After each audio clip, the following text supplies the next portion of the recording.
Boleh tahu dengan siapa? Nama saya Elizabeth.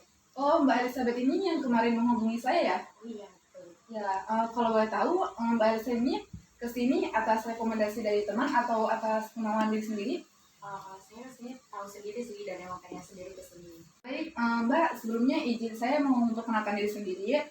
Nama saya Herarjana. Mbak bisa memanggil saya dengan nama Ibu Hera ya. Nah, saya sendiri di sini sebagai konselor dalam lembaga ini. Gitu. Sebelumnya Mbak udah pernah konseling? Saya baru kali ini sih konseling. Oh, berarti pertama kalinya konseling bersama saya Mbak ya? Iya. Ya, betul. Baik, saya ingin menjelaskan tentang konseling sendiri ya Mbak, agar kedepannya kita lebih enjoy dalam membahas apa yang ingin kita bicarakan ya Mbak ya. Jadi konseling itu adalah pemberian bantuan dari konselor kepada konseli baik bersifat individu ataupun kelompok. Nah, sebagai upaya untuk menyelesaikan permasalahan dan untuk mendirikan konseli itu sendiri gitu untuk terwujudnya kehidupan yang efektif dan untuk membantu perkembangan konseling tersebut agar bisa berkembang dengan optimal. Nah, tujuan dari konseling tersebut adalah untuk menstrukturkan kembali masalah dari konseli dan untuk membuat konseli itu lebih menyadari tentang lifestyle dan untuk mengurangi nilai-nilai negatif yang ada pada dirinya sendiri, Mbak. Itu sampai sini ada yang ditanyakan, Mbak? Mbak, sebelum kita masuk ke konseling lebih jauh gitu, saya ingin menjelaskan terdahulu tentang asas-asas yang perlu Mbak ketahui gitu. Jadi dalam konseling ini ada 4 asas Mbak.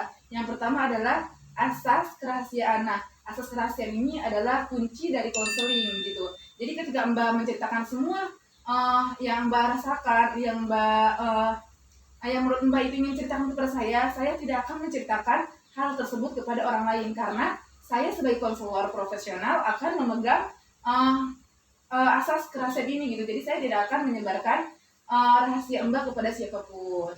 Nah, bisa dipahami Mbak?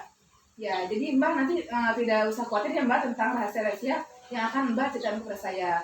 Nah, yang kedua ada lagi nih Mbak, yaitu asas kesukarelaan. Nah, tadi kan Mbak dari awal udah mengatakan bahwa Mbak kesini atas kesukarelaan Mbak sendiri ya, tanpa paksaan dari orang lain gitu. Nah, jadi nanti ketika Mbak sudah sukarela dalam datang ke sini, saya juga akan sukarela untuk melayani Mbak dengan mengorbankan waktu saya dan akan memberikan perhatian kepada Mbak ya Mbak. Ya, sampai sini ada yang kan Mbak? Ya, baik ya Mbak. Mbak, sebelum kita masuk ke konseling lebih jauh gitu, saya ingin menjelaskan terdahulu tentang asas-asas yang perlu Mbak ketahui gitu. Jadi dalam konseling ini ada 4 asas Mbak. Yang pertama adalah asas kerahasiaan. Nah, asas kerahasiaan ini adalah kunci dari konseling gitu. Jadi ketika Mbak menceritakan semua yang Mbak rasakan, yang menurut Mbak itu ingin ceritakan kepada saya tidak akan menceritakan hal tersebut kepada orang lain karena saya sebagai konselor profesional akan memegang asas kerahasiaan ini gitu. Jadi saya tidak akan menyebarkan rahasia Mbak kepada siapapun. Nah, bisa dipahami Mbak? Ya, jadi Mbak nanti tidak usah khawatir ya Mbak tentang rahasia-rahasia yang akan Mbak ceritakan kepada saya.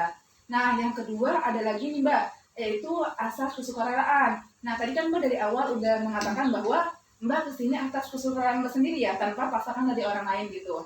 Nah, jadi nanti ketika Mbak sudah sukarela dalam datang ke sini, saya juga akan sukarela untuk melayani Mbak dengan mengorbankan waktu saya dan akan memberikan perhatian kepada Mbak ya Mbak. Ya, sampai sini ada yang ditanyakan Mbak? Yang selanjutnya adalah asas keterbukaan Mbak. Jadi saya harapkan nanti selama proses konseling berlangsung, Mbak benar-benar terbuka ya terhadap perasaan Mbak, perasaan yang ingin Mbak ceritakan kepada saya gitu, agar nanti kita juga lebih bisa tahu gitu apa yang inti dari yang Mbak ceritakan kepada saya. Nah, yang selanjutnya yaitu asas keputusan ada di tangan konseli. Jadi Mbak kan di sini sebagai konseli ya Mbak ya. Jadi nanti ketika di ending kita konseling itu keputusan terserah dikembalikan kepada Mbak. Mbak menjalankan apa yang telah saya sarankan ataupun enggak itu terserah Mbak gitu. Saya tidak memaksakan apa yang akan Mbak putuskan seperti itu Mbak. Sampai sini paham Mbak? Apa ada yang tanya Mbak? Iya. Ya, baik Mbak. Apakah Mbak merasa ada sesuatu yang Mbak merasa ingin diceritakan kepada saya Mbak? Sebenarnya ada sih, karena saya kesini juga karena bingung, saya tuh punya ide-ide, punya gagasan-gagasan yang saya nggak tahu harus kembangkan atau saya diskusikan ini dengan siapa. Jadinya karena saya nggak bisa mengungkapkan ini kepada orang lain, karena saya nggak percaya bahwa orang lain ada yang bisa sependapat dengan saya, jadinya berefek negatif ke diri saya sendiri. Saya ngerasa diri saya tuh nggak bisa berkembang, yang pertama. Kedua, saya malah jadi ikut ke dalam mimpi orang lain. Kan tadi saya di awal udah bilang kalau misalnya saya punya ide-ide tersendiri, tapi saya nggak percaya bahwa orang lain akan mau mewujudkannya bersama saya. Jadinya saya yang harus terpaksa ikut pada mimpi orang lain itu. Saya itu merasa seperti ini sejak SMP, karena SMP dan SMA saya itu berada di lingkungan pesantren yang dimana di lingkungan pesantren saya itu mengkategorikan orang yang pintar itu pertama menghafal Quran, dan yang kedua itu bisa membaca kitab kuning. Sementara saya tidak ahli dalam bidang itu, dan ketika saya mencoba pun saya tidak bisa mengikuti alur yang ada di dalam dua kategori tersebut. Jadi saya merasa saya tidak diberikan ruang untuk bisa berkontribusi atau mengembangkan diri saya di hal-hal yang saya bisa dan saya sukai. Seperti itu. Oh, jadi Mbak ini merasa tidak percaya sama orang itu karena ketika Mbak mempunyai ide-ide yang seharusnya Mbak kembangkan, tapi ternyata orang sekeliling Mbak itu merasa bahwa prestasi itu ketika mereka sudah menentukan poin-poin tersebut seperti tadi menghafal Al-Quran, menghafal kitab gitu ya Mbak. Sedangkan Mbak merasa berprestasi di bidang lain selain itu gitu Mbak. Iya, seperti itu. Bisa dijelaskan lebih lanjut Pak dari permulaannya? Setelah itu saya menganggapnya biasa aja, karena saya pikir oh ya sudah, itu tuntutan dari instansi saya, dari yayasan, memang harus seperti itu untuk dikategorikan anak berprestasi. Tapi setelah lulus dan saya berada di bangku kuliah pun, saya tetap merasa seperti itu. Saya tetap merasa kok kayaknya saya nggak bisa mengembangkan diri saya mengembangkan diri saya di hal-hal yang saya bisa. Saya seperti tetap terpenjara di pikiran bahwa yang disebut pintar, sukses itu tergantung nilai, tergantung bagaimana nilai akademik kamu. Padahal mungkin saya itu lebih tertarik di hal-hal yang yang non akademik, yang di luar itu mungkin seperti olahraga, seni dan lain sebagainya. Tapi karena pemikiran yang sudah ditetapkan atau yang sudah didoktrin sama orang-orang dulu saya pas masih sekolah, jadinya saya masih ngerasa terpenjara sampai saat ini dengan pikiran itu. Nampaknya Mbak terlihat lebih kecewa dan sedih ya Mbak mengenai hal-hal yang telah Mbak rasakan dari beberapa pengalaman tersebut ya Mbak ya. Saya ikut merasakan ya Mbak ya terhadap apa yang Mbak rasakan gitu. Nah baik Mbak, bisa diceritakan lagi Mbak tentang apa yang emang Mbak benar-benar rasakan dan apa yang emang Mbak ingin ceritakan kepada saya Mbak. Sebenarnya saya ingin meminta pendapat dan meminta saran, baiknya ke depannya saya pertama harus seperti apa, kemudian yang kedua kebiasaan-kebiasaan apa yang sekiranya bisa merubah pola pikir saya yang tadinya merasa terpenjara oleh diri sendiri kemudian dengan penilaian orang lain, agar saya bisa keluar dari penjara tersebut. Lalu ada lagi? Sebelum saya memberikan saran yang Mbak minta, kira-kira masih ada nggak hal-hal yang ingin Mbak sampaikan kepada saya? Sebenarnya yang tadi saya ceritakan itu hanya garis besar pengalaman saya selama 6 tahun yang akhirnya bisa membuat saya seperti ini. Kalau ingin diceritakan lebih lanjut, mungkin semua ini berawal ketika saya menjadi ketua pengurus dari Santri Putri. Di situ saya lebih merasa lagi tertekan karena saya harus menjadi contoh bagi santri-santri yang lain. Dan menurut saya belum pantas untuk itu. Dan pemilihannya pun untuk menjadi ketua hanya berdasarkan siapa yang memiliki jiwa kepemimpinan. Sejujurnya bagi saya jiwa kepemimpinan itu bisa dimiliki oleh siapapun, tapi rasa tanggung jawab itu belum tentu bisa dimiliki oleh setiap pemimpin. Dan saya merasa saya mampu menjadi pemimpin, tapi saya tidak memiliki rasa tanggung jawab tersebut. Saya lebih suka membantu orang ketika saya menginginkannya, dibanding saya memiliki kewajiban yang memang setiap hari harus membantu orang. Jadi saya merasa lagi-lagi harus memenuhi kriteria yang diberikan oleh orang lain kepada saya. Ya baik Mbak. Sebelumnya Mbak itu udah bagus banget loh Mbak. Udah kesini tuh udah berani kesini untuk menceritakan hal-hal yang Mbak rasain gitu kan selama 6 tahun gitu Mbak. Menceritakan kepada saya gitu. Nah, dari cerita-cerita dan perasaan-perasaan Mbak yang tadi udah diceritain kepada saya, kira-kira ada nggak sih Mbak sisi positif dari apa yang telah Mbak alami gitu? Kalau menurut saya sisi positifnya sih ada. Saya tuh sebenarnya cenderung orang yang memiliki sifat pengecut. Saya nggak berani menyelesaikan masalah-masalah yang ada di lembaga saya. Tapi ketika saya dipilih jadi ketua, mau tidak mau, saya harus menghadapi itu. Selain saya harus menyelesaikan masalah yang memang terjadi kepada saya juga harus menyelesaikan masalah-masalah dari bawahan-bawahan saya, dari santri-santri saya. Di situ saya jadi merasa memiliki banyak pengalaman untuk menghadapi orang, cara menyikapi orang, cara menyelesaikan masalah dengan mengambil titik tengahnya. Berarti di sisi lain selain Mbak ingin mengembangkan potensi Mbak, di sisi lain juga Mbak mendapatkan peluang untuk menjadikan Mbak lebih berpotensi lagi ya Mbak ya. Iya. Lalu setelah itu apa yang terjadi Mbak dalam hidup Mbak itu? Saya jadi lebih mudah kecewa terhadap hal-hal yang tidak sesuai dengan kemauan saya. Seperti waktu itu saya pernah beli makanan di McD, terus pesanannya tidak sesuai dengan apa yang saya pesan. Saya jadi marahnya ke mama saya, ke kakak saya jadi membesar-besarkan masalah yang sebenarnya kecil hanya karena satu permasalahan yang tidak sesuai dengan kemauan saya.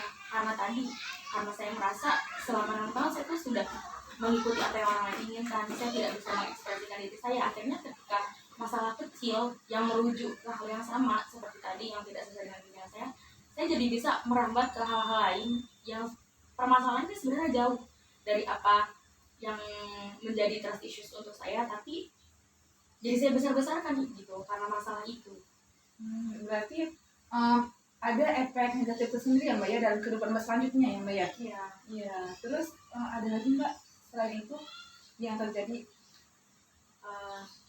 Dari permasalahan tadi sebenarnya saya jadi sulit juga sih untuk memiliki teman. Saya jadi tidak mudah percaya dengan orang lain karena saya menganggap bahwa dia juga akan sama, dia akan memenjarakan saya dengan mimpinya, dia tidak akan percaya dengan ide-ide saya. Dia jadi hanya menjadi penonton gitu, bukan menjadi pendukung untuk ide-ide yang saya miliki. Karena menurut saya setiap orang itu kan bebas untuk berekspresi, hanya saja kita harus bisa menemukan orang yang mau mendengarkan, yang mau memberi dukungan kepada ekspresi-ekspresi yang kita ungkapkan. Dan itu sih yang membuat saya jadinya ya udah, daripada saya memiliki ide tapi tidak bisa didengar atau orang malah menyusahkan orang lain, jadi saya lebih memilih untuk diam saja. Yang padahal menurut saya ketika ide-ide itu disampaikan atau yang mungkin nantinya bisa didiskusikan dan diwujudkan secara bersama-sama, itu akan menjadi sesuatu yang luar biasa, menjadi eksperimen dan menjadi pengalaman untuk saya dan mereka juga gitu. Seperti itu Mbak. Jadi selain Mbak mudah kecewa terhadap apa yang tidak sesuai dengan Mbak juga ini ya Mbak, tingkat kepercayaan terhadap orang lain itu rendah ya Mbak ya setelah kejadian hal tersebut itu. Terus setelah itu apakah Mbak pernah mengajukan ide Mbak kepada orang lain setelah kejadian 6 tahun di dunia pesantren Mbak? Di luar itu ada beberapa, tapi saya lebih berhati-hati dalam memberikan pendapat. Ketika misalnya dalam suatu kelompok itu sudah tidak bisa mengeluarkan ide lagi, tidak bisa memberikan inspirasi lagi, maka di situ saya baru memberikan pendapat saya. Selebihnya biasanya saya hanya menulis ide-ide saya, dan kemudian ketika misalnya saya menemukan orang lain yang sekiranya dia memiliki kuasa untuk mengajak orang lain untuk mewujudkan, saya akan memberikan ide itu kepada orang tersebut. Jadi saya lebih memilih main di belakang layar daripada menunjukkan bahwa ini loh ide saya. Saya lebih memilih yaudah nih akui saja ide saya, yang penting itu bisa diwujudkan walaupun bukan dengan saya. Seperti itu Mbak. Jadi Mbak itu tipe orang yang lebih menunggu kesempatan dulu ya Mbak ya. Orangnya mempersilahkan dulu Mbak baru masuk ke tempat tersebut itu ya Mbak. Ya, nah, terus setelah itu Mbak ada lagi Mbak? Sebenarnya dari apa yang tadi Mbak katakan bahwa saya orangnya adalah menunggu kesempatan daripada menunggu kesempatan, saya jujur baru sadar setelah Mbak berbicara seperti itu, dan saya merasa oh iya benar juga, selama ini saya lebih takut kecewa dan sakit hati daripada saya lebih takut gagal dengan mimpi saya. Saya lebih takut orang lain kecewa dengan saya, kemudian saya juga kecewa dengan respon yang mereka berikan dibanding saya gagal dengan mimpi saya. Mungkin ada baiknya jika saya mencoba gagal bersama diri saya ya, daripada saya harus takut menghadapi orang lain. Sebelumnya Mbak sudah mencoba hal tersebut atau Mbak baru kepikiran untuk mencoba hal tersebut? Sebelumnya sudah, tapi saya lebih berpikir ke arah ya udah karena nggak ada yang ngasih ide, udah saya ngasih ide. Tapi setelah tadi bang ngomong kayak gitu, saya jadi memiliki pandangan lain bahwa ya sudah, lebih baik saya gagal bersama ide saya daripada saya memberikan ide saya kepada orang lain. Ya baik, berarti Mbak di sini mulai terbuka ya Mbak bahwa saya lebih baik berani dulu untuk mengajukan ide saya Mbak ya, daripada saya lebih terus-terusan sakit hanya karena saya tidak mau mencoba terlebih dulu ya Mbak ya. Ya, terus Mbak, apakah dari pengalaman-pengalaman sebelumnya juga ada hal-hal yang ingin sekali bercerita kepada saya Mbak, yang ingin Mbak sampaikan? Mungkin sebenarnya saya bisa bertahan dari pengalaman 5 tahun itu karena benar-benar tidak ada ruang bagi saya untuk menyampaikan pendapat saya dari diri saya, karena bukan hanya di lingkungan sekolah yang seperti itu, di keluarga pun saya seperti itu. Jadi hubungan antara orang tua sebenarnya kita saling berkomunikasi atau bertukar pendapat ketika permasalahan itu sudah pasti, misalnya seperti abis ini kamu mau lanjut kemana, dari setelah sekolah di sini kamu mau sekolah kemana, itu baru menjadi pembahasan kita. Tapi selebihnya ketika saya bilang di luar kegiatan akademik, ketika saya bilang saya mau jadi penari misalnya atau saya ingin menjadi penyanyi, itu mereka pikir ya udah cuman impian anak kecil biasa gitu, yang padahal menurut saya ketika saya mengatakan itu saya serius untuk menekuni bidang itu. Tapi seperti yang tadi saya bilang, keluarga saya tetap sama kayak lingkungan sekolah yang hanya menuntut akademik dibanding non akademik. Baik Mbak, dari beberapa cerita atau pasal yang Mbak ceritakan kepada saya mohon maaf ya Mbak jika salah ya Mbak ya. Tapi yang saya tangkap, jadi Mbak selain kurang kepercayaan terhadap lingkungan Mbak di luar, tapi Mbak juga merasa kurang percaya di ruang lingkup Mbak sendiri ya, dalam keluarga seperti itu ya Mbak. Ya. Lalu setelah itu ada lagi Mbak? Sebenarnya saya kesel sih, saya pengen marah, saya pengen nangis, tapi ya saya sampai sekarang saya masih berpikir apakah hal-hal yang tadi saya ceritakan itu patut untuk saya tangisi. Pertama, yang kedua, apakah hal-hal tersebut patut untuk saya sesali, dan yang terakhir, apakah hal-hal itu patut untuk saya ceritakan dan diskusikan dengan orang lain. Karena selama ini yang saya tahu bahwa emosi, perasaan marah, kesal, bahagia, kecewa, sedihnya kita itu tanggung jawab diri kita sendiri, bukan tanggung jawab orang lain. Jadi misalnya memang semua itu benar, seandainya benar karena kesalahan teman-teman saya tidak mau mendengarkan ide saya berpikir lagi, wah saya kan kecewa sama mereka karena saya juga yang terlalu berekspektasi tinggi terhadap mereka, saya juga yang terlalu mempercayakan perasaan bahagia saya terhadap mereka. Jadinya ketika saya mau marah ke mereka, saya mau bentak-bentak mereka, atau saya mengeluarkan sebenarnya perasaan saya ke mereka, saya jadi berpikir lagi apakah ini tepat untuk dibawakan ke mereka atau tidak. Baik, berarti selain Mbak merasa kecewa terhadap orang lain, Mbak juga lebih menyadari ya Mbak tentang ini tuh tidak melulu salah mereka, tapi ini daripada diri saya sendiri gitu ya Mbak ya. Iya, jadi lebih membuat saya timpang sih sebenarnya. Apakah saya harus mengungkapkan atau tidak? Saya tahu mungkin sisi positifnya ketika saya mengungkapkan adalah semua jadi lebih clear gitu, lebih terbuka, lebih tahu mana yang harus diselesaikan, mana yang harus dibenahi. Tapi atas pemikiran yang tadi, atas kata-kata yang tadi saya dapatkan itu, saya jadi berpikir, oh iya, rasa sedih ini sebenarnya bukan tanggung jawab mereka yang harus mereka selesaikan. Ini adalah rasa sedih saya, rasa kecewa saya yang memang harus saya sendiri yang menyelesaikan, dan saya nggak boleh membebankan itu kepada orang lain gitu. Ya, baik Mbak, saya ikut merasakan apa yang Mbak rasakan. Tapi dari sejauh pengalaman Mbak, perasaan Mbak tadi, dari mulai emosi dan lainnya, Mbak pernah nggak sih Mbak ada keinginan benar-benar gitu untuk benar-benar mengutarakan apa yang Mbak rasakan kepada lingkungan Mbak yang sekarang gitu? Mungkin untuk yang nonton yang lalu Mbak sudah tidak bisa ya Mbak ya, karena Mbak sudah tidak ada di sana gitu.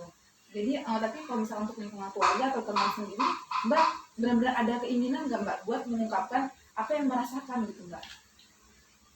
Kalau dibilang saya ingin banget. Tapi makanya ini adalah langkah pertama saya sebelum akhirnya saya bisa terbuka terhadap mereka, adalah saya merasa saya harus menata emosi saya, mulai dari saya mana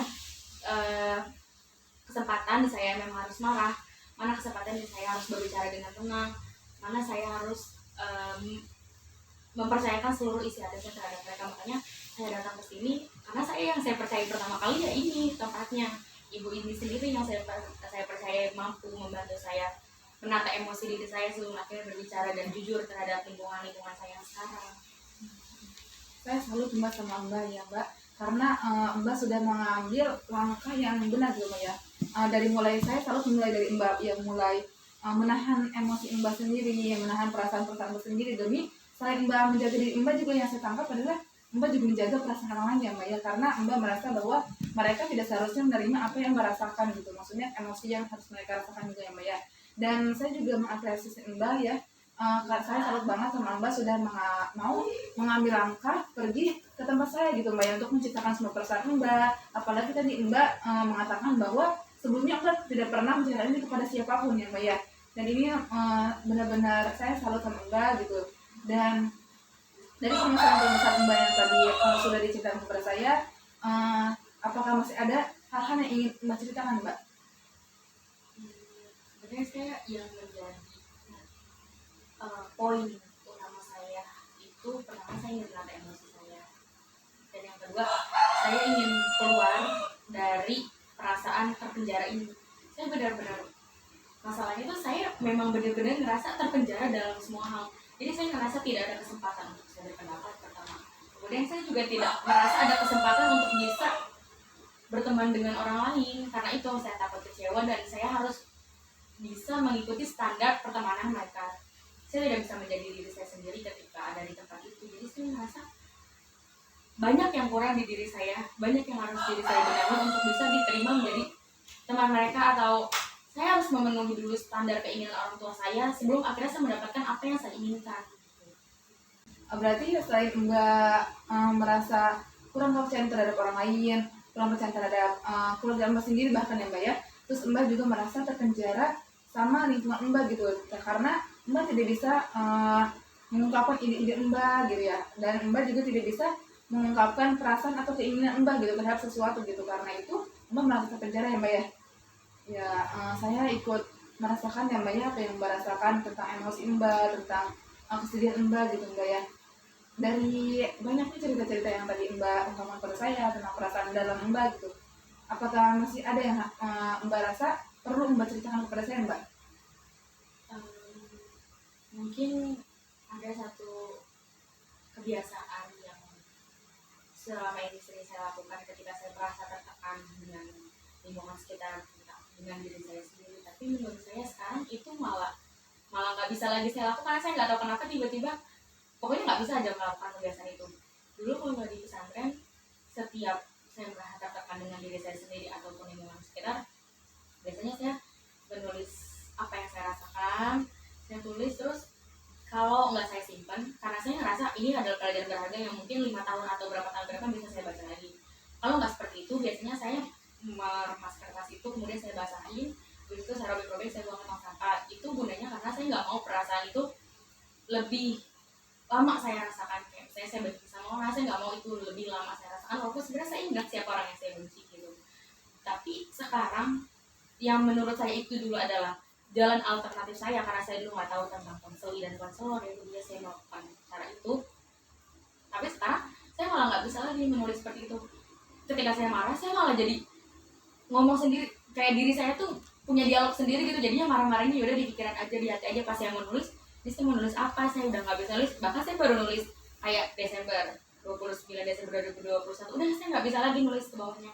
Yang mau saya tulis tuh malah jadi kayaknya semua pengen saya ungkapin tuh ngacak gitu, gak bisa lagi karena terlalu banyak yang pengen saya ungkapin. Tapi dari tadi tadi Mbak bilang bahwa semua Mbak yang emosi yang Mbak rasain itu Mbak cukup bermonolog ya Mbak di dalam diri Mbak sendiri, pikiran dan hati Mbak gitu. Pernah nggak Mbak mengungkapkan hal tersebut dengan suara yang lantang gitu, maksudnya tidak lantang tapi terdengar oleh telinga Mbak sendiri gitu Mbak, seperti monolog di dua sisi seperti itu Mbak? Pernah Mbak? Kalau mengungkapkannya, kalau monolog dalam diri saya pernah, tapi kalau misalnya untuk mengungkapkan dengan suara, kayaknya saya nggak pernah. Karena saya waktu itu pernah nyoba untuk ngaca, ngeliat diri saya sendiri aja saya nangis karena saya kasihan gitu sama diri saya sendiri. Oh kamu tuh ternyata semenyedihkan itu ya gitu. Dan apalagi saya untuk mengeluarkan suara saya sendiri, maksudnya mendengar mendengar rintihan saya sendiri tuh kayaknya lebih menyakitkan gitu, lebih membuat saya merasa memang kamu tuh manusia paling menyedihkan seperti itu.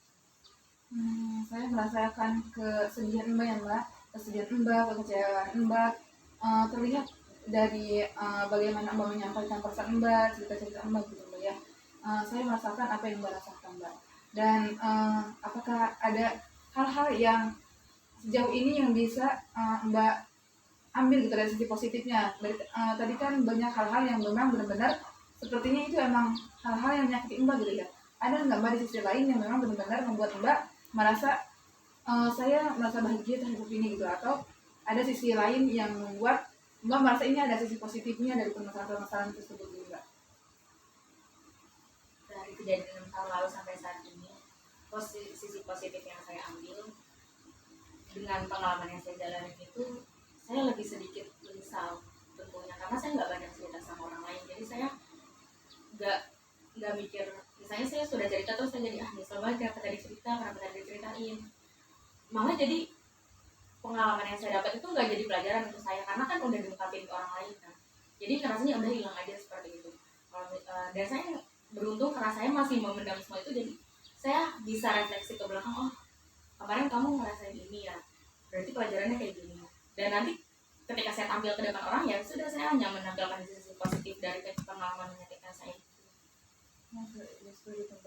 Sejauh ini Mbak ada nggak sih Mbak sampai sekarang teman yang benar-benar Mbak percaya banget untuk menceritakan semua hal yang Mbak rasakan? Sebenarnya ada beberapa teman, tapi saya memilih topik, kayak misalnya sama teman A saya lebih memilih membicarakan ini, dengan teman B saya lebih memilih membicarakan itu, dengan C saya lebih memilih membicarakan ini. Tapi untuk ide dan gagasan itu sendiri saya masih belum menemukan teman yang bisa saya ajak berdiskusi tentang ini. Jadi saya lebih merasa ya sudah, lebih baik diri saya aja yang tahu tentang ide ini. Kira-kira apa Mbak alasannya? Karena saya ngerasa itu ide saya pertama, kedua tanggung jawab untuk mewujudkan itu tanggung jawab saya. Ketika saya mendiskusikannya dengan teman itu, maka saya akan menganggap bahwa dia juga akan bertanggung jawab untuk mewujudkan mimpi ini. Dan saya nggak mau membebani itu terhadap orang lain, karena nantinya kedepannya rasa sakitnya dia pun akan menjadi tanggung jawab saya, kecewanya dia, gagalnya dia, rasa capeknya dia akan menjadi tanggung jawab saya. Makanya untuk yang ide ini saya lebih milih untuk pendam sendiri, dan menjadi satu alasan yang bisa membuat saya lebih banyak berbicara dengan diri saya sendiri. Seperti Mbak. Itu kan kalau kita melihat beberapa waktu yang lalu kan itu sudah lama banget ya Mbak, 6 tahun ditambah sekarang Mbak juga sudah menempuh pendidikan S1 yang Mbak ya. Itu kira-kira apakah Mbak bisa menahan itu sampai ke depan gitu Mbak? Apakah Mbak tidak ada benar-benar ada hal atau tekad untuk benar-benar Mbak harus mencoba nih mengeluarkan ide Mbak gitu, tanpa Mbak merasa bahwa ketika Mbak mengungkapkan hal tersebut orang lain akan terbebani gitu Mbak? Untuk saat ini saya masih lebih memilih untuk memendam sendiri, tapi untuk kedepannya mungkin saya akan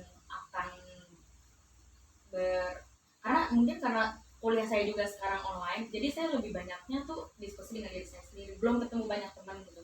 Tapi mungkin ketika nanti sudah offline, saya udah ketemu banyak teman dan saya udah mungkin lebih mengenal mereka, mungkin saya akan mempercayakan beberapa orang yang bisa, kayaknya orang ini mungkin bisa saya berdiskusi. Dan mungkin itu hambatannya sih karena online juga, jadi saya masih belum bisa menemukan teman yang saya bisa ajak berdiskusi tentang ide itu sendiri.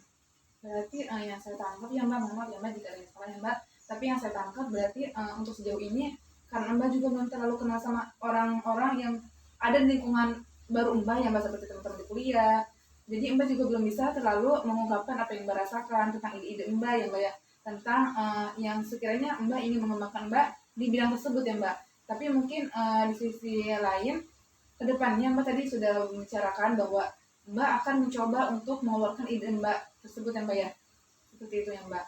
Dan dari semua perasaan itu Mbak, ada nggak Mbak sisi lain yang ingin Mbak ceritakan seperti itu?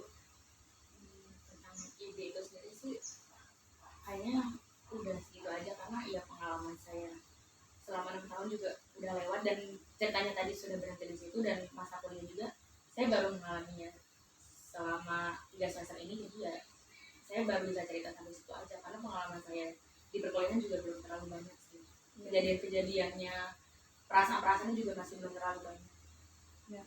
Berarti dari cerita-cerita 6 tahun yang lalu sampai sampai eh, cerita kehidupan Mbak yang sampai saat ini, berarti intinya adalah Mbak itu yang pertama adalah Mbak kurang merasa kepercayaan terhadap orang lain ya Mbak, karena Mbak merasa bahwa eh, poin prestasi orang lain dengan kita itu berbeda ya Mbak. Ketika mereka menganggap prestasi itu adalah ketika kamu bisa bisa ketika semua orang bisa satu hal gitu ya Mbak. Menurut mereka itu ada sebuah prestasi. Tapi menurut Mbak adalah prestasi adalah ketika kita bisa mengembangkan apa yang kita mampu di suatu hal itu ya Mbak ya.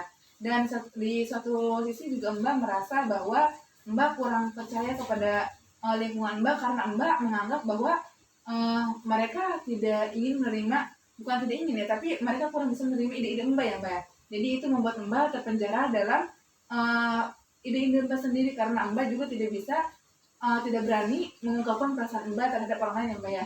Ya, kan Mbak kan sekarang kan udah selesai Mbak kan semester 3 kan ya Mbak ya.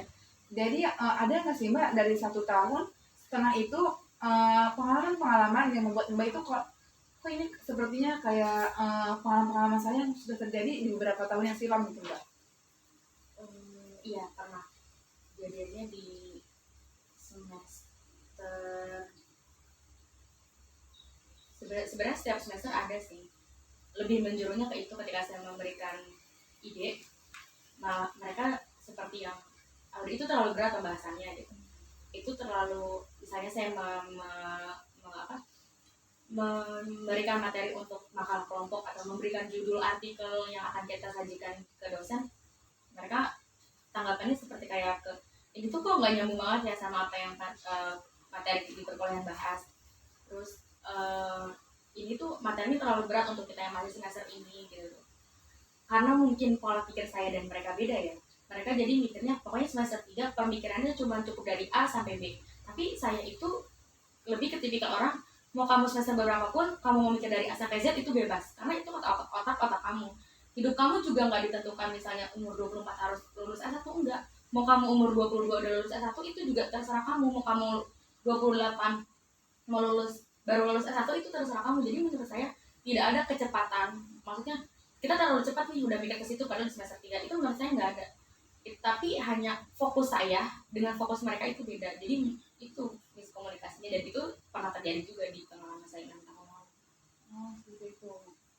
Terus ada nggak Mbak selain itu hal-hal yang terjadi juga Mbak? Karena dulu saya lebih terikat dengan organisasi ya selama 6 tahun itu, dan di perkuliahan ini saya nggak ikut organisasi. Saya mau bilang belum, tapi saya nggak yakin nanti bakal ikut, jadi saya nggak tahu harus bilangnya apa ya, tapi kayaknya sih enggak. Saya nggak ikut organisasi juga di perkuliahan saya yang sekarang.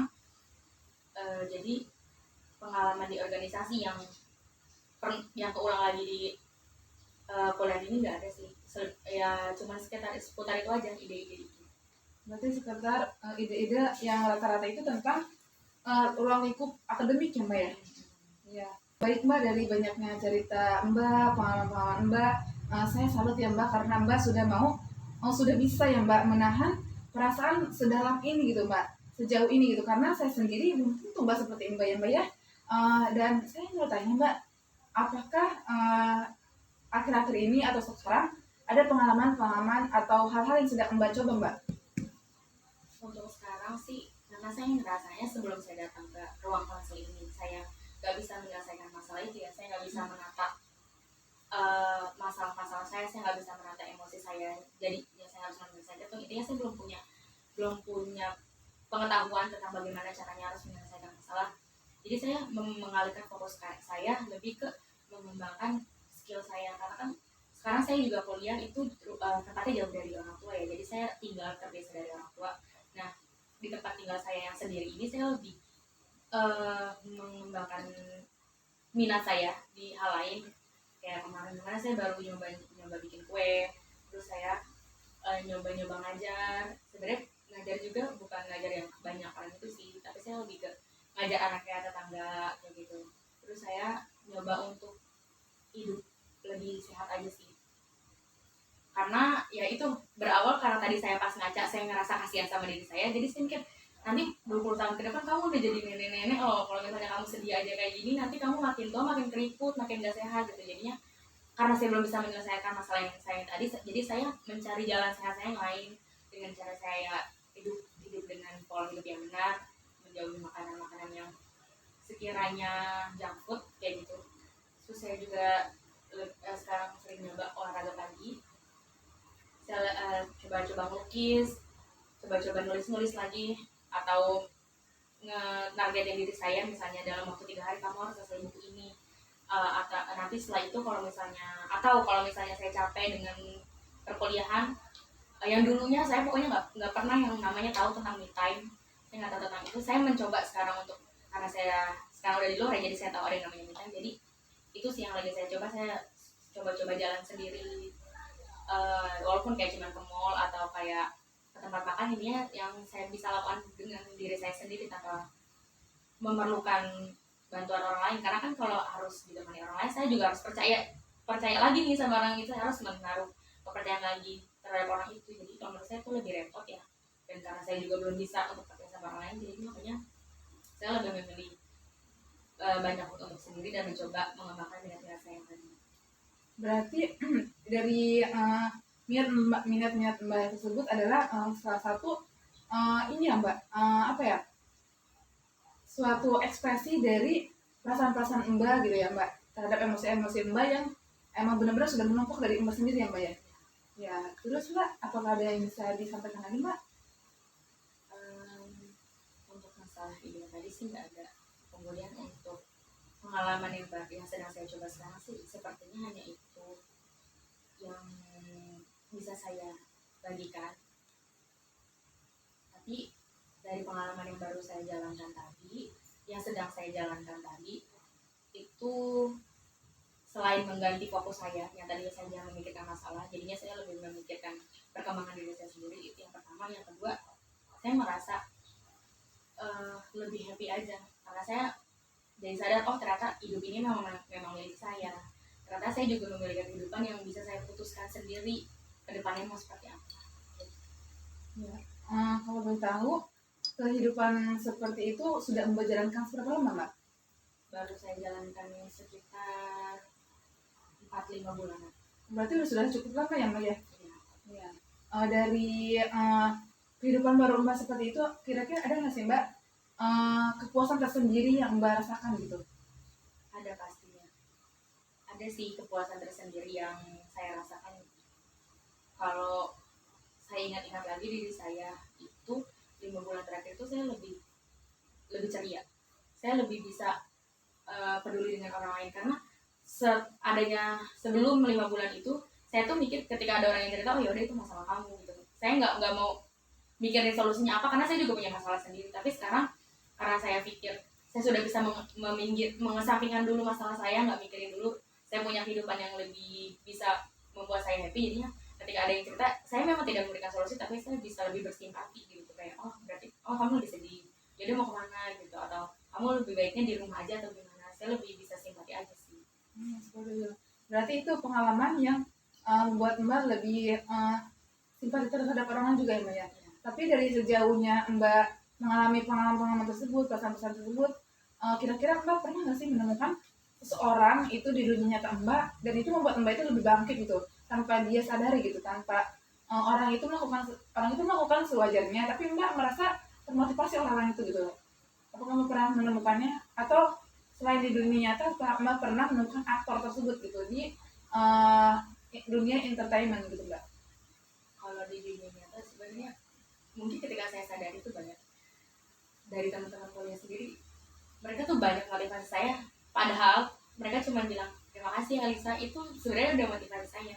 Jadi saya makanya kalau misalnya ada yang bilang makasih atau kayak mohon bantuannya ya, tolong ya, itu pasti saya bakal respon lebih di atas dia, maksudnya lebih lembut di atas dia, karena saya ngerasa oh berarti dia mau memahami perasaan saya, maka saya juga harus memahami perasaan itu. Jadinya mungkin hati saya lebih lembut karena perbuatan lembut dari orang lain itu.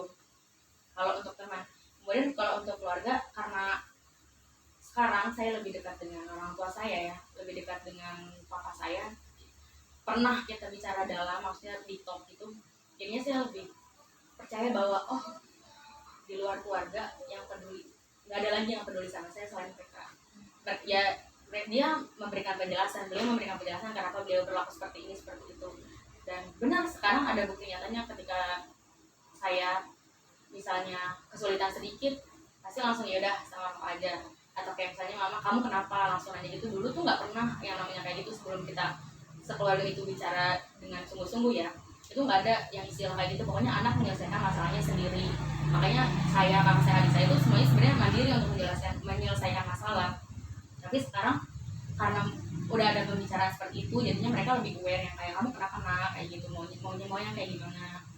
Terus kalau untuk aktor sendiri, saya sekarang lebih menonton aktor-aktor dari barat ya, pokoknya dari yang luar Indonesia, karena menurut saya bukan lagi butuh lelucon untuk di umur saya sekarang, bukan lagi hanya sekadar hiburan yang saya ketawa-ketawa ngeliat lawakan mereka, tapi saya butuh pencuci otak, kayak perubahan mindset tentang kehidupan ini gitu. Kalau saya hanya memandang dari yang sama-sama orang Indonesia, ya saya pikir saya hanya akan ada di situ saja. Tapi kalau saya ngelihat dari orang yang dunianya berbeda dengan saya berharap ya saya bisa lebih terbuka memandang dunia ini. Baik ya Mbak, terima kasih Mbak telah menceritakan semua perasaan Mbak, semua kesedihan Mbak ya Mbak. Dari awal sampai sekarang saya merasa bahwa Mbak ini hebat banget loh Mbak, karena Mbak sudah bisa menyimpan perasaan Mbak sendiri, sudah bisa mengontrol ya Mbak, mengontrol emosi Mbak terhadap diri Mbak dan terhadap orang lain gitu Mbak. Dan yang saya tangkap dari tadi, inti permasalahan Mbak adalah Mbak kurang tingkat kepercayaan terhadap orang itu Mbak kurang ya Mbak, dan Mbak juga merasa terpenjara oleh diri Mbak sendiri sebenarnya. Dan tadi Mbak di awal sudah mengatakan bahwa Mbak meminta saran saya Mbak ya, untuk gimana caranya agar Mbak sendiri keluar dari perasaan-perasaan tersebut, dari pemikiran-pemikiran tersebut ya Mbak. Jadi saya mau memberikan saran boleh Mbak? Ya, jadi yang saya tangkap ya Mbak, kalau menurut saya sebaiknya Mbak lebih berdamai dengan lingkungan Mbak sendiri, dengan diri Mbak sendiri gitu. Mbak lebih mencoba, lebih berani terhadap ide-ide Mbak, terhadap apa yang emang Mbak mau lakukan gitu. Jangan sampai Mbak ingin melakukan sesuatu tapi Mbak takut terlebih dahulu, padahal Mbak belum mencobanya gitu ya Mbak. Menurut saya lebih baik kita itu merasakan sakit setelah kita emang benar-benar sudah mencobanya Mbak, daripada kita belum mencoba tapi kita sudah merasakan sakit itu. Karena ketika kita sudah merasakan sakit setelah mencoba, ya kita sudah tidak penasaran lagi terhadap hal yang ingin kita coba gitu. Tapi ketika kita belum mencoba tersebut, kita sudah merasakan sakit tapi kita juga masih penasaran dengan hal tersebut ya Mbak. Dan saya juga pernah menonton Mbak video bahwa ada seorang yang emang dia itu ada dalam ruangan yang emang dia ketakutan banget Mbak.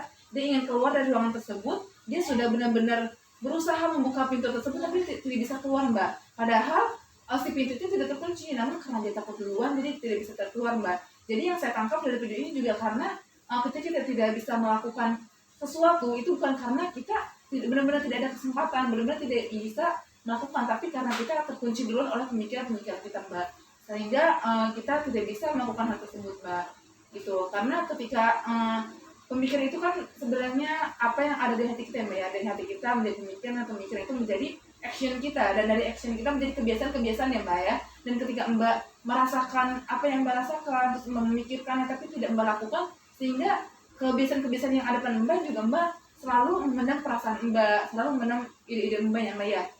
Benar Mbak ya. Semoga kedepannya kita menjadi lebih enjoy lagi ya Mbak ya, Mbak lebih enjoy lagi dengan dunia Mbak, dengan lingkungan Mbak. Dan jika memang nanti ada hal-hal yang ingin Mbak ceritakan, Mbak boleh menghubungi saya lagi ya Mbak ya. Ya untuk pertemuan kali ini mungkin sampai sini aja ya Mbak ya, karena saya juga harus ada urusan yang harus saya urus lagi Mbak ya. Mungkin nanti kita bisa membuat kontrak waktu di selanjutnya gitu ya Mbak ya. Ya terima kasih ya Mbak. Ya selamat ya Mbak, sukses selalu. Saya salut sama Mbak yang sudah mau menceritakan perasaan-perasaan Mbak terhadap saya Mbak ya. Terima kasih telah mempercayakan saya untuk mendengar semua isi cerita Mbak ya Mbak. Ya terima kasih Mbak.